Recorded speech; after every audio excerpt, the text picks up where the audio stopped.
Brandon Johnson this week, marking 1 year since his swearing in. And despite heightened criticism over his handling of several key issues, the organizer turned politician is mostly sticking to the script when addressing the first 12 months of his term. And WGN's Jewel Hillary sat down with the mayor this morning and is here with more on the conversation.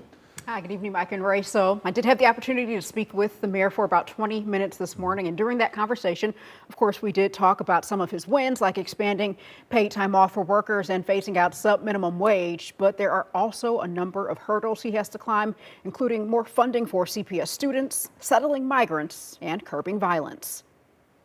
Now I stand before you today as the new mayor of the nation's third largest city. On May 15th, 2023, Mayor Brandon Johnson, initially an underdog on the campaign trail, embarked upon his journey as Chicago's 57th mayor. Sir, you are installed.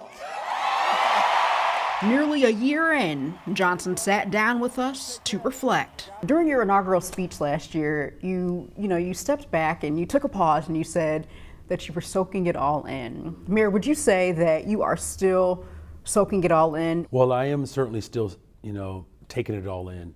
This has really been one of the greatest joys of my life. Outside of marriage, the birth of my children. From pouring into underinvested neighborhoods to fixing the CTA and tackling an infinite number of safety concerns, Chicagoans want to see positive change in their neighborhoods. During your inaugural speech, you mentioned that, Chicagoans fear for their safety. Do you feel like you have alleviated that fear? Well, it's heartbreaking. Every time someone is shot, every time someone is robbed, every time someone is murdered, it's heartbreaking. So going back to that question, do you feel like you have alleviated the fear in the city of Chicago when it comes to safety? Again, homicides are down, shootings are down. Data from Chicago police shows robberies are slightly up since last year. On the campaign trail, Johnson pledged to hire 200 new CPD detectives. We're at about 120 or 130 new detectives that we've hired since I've been in office. He says he has complete confidence in CPD Superintendent Larry Snelling and dismisses critics who say he lacks support for rank and file officers. As far as criticism is concerned, that just comes with the territory. I'll say it this way. If I wake up in the morning and I'm not being criticized, it means I'm no longer the mayor of the city of Chicago. One of the mayor's major challenges is the ongoing migrant crisis. Since August 2022, more than 41,000 asylum seekers have been sent here from Texas.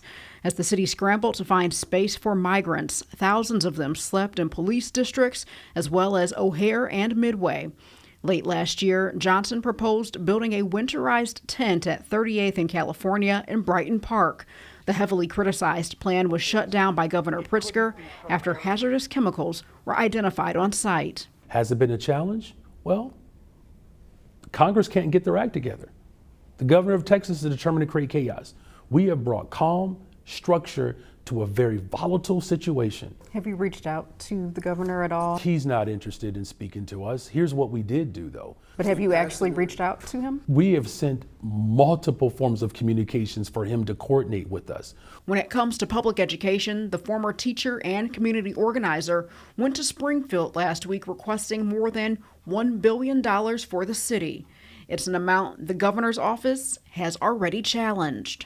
Look, the $1.1 billion that Springfield owes the city of Chicago, that's not my number. That's the number that is based upon the algorithm that Springfield calculated. The mayor also facing major opposition at the State House over a proposed multi-billion-dollar lakefront stadium for the Bears using taxpayer dollars, a plan the governor has said flat out he isn't going for. The solution that is on the table now is to build a stadium, 72% of it financed by ownership, the other 28% financed by visitors.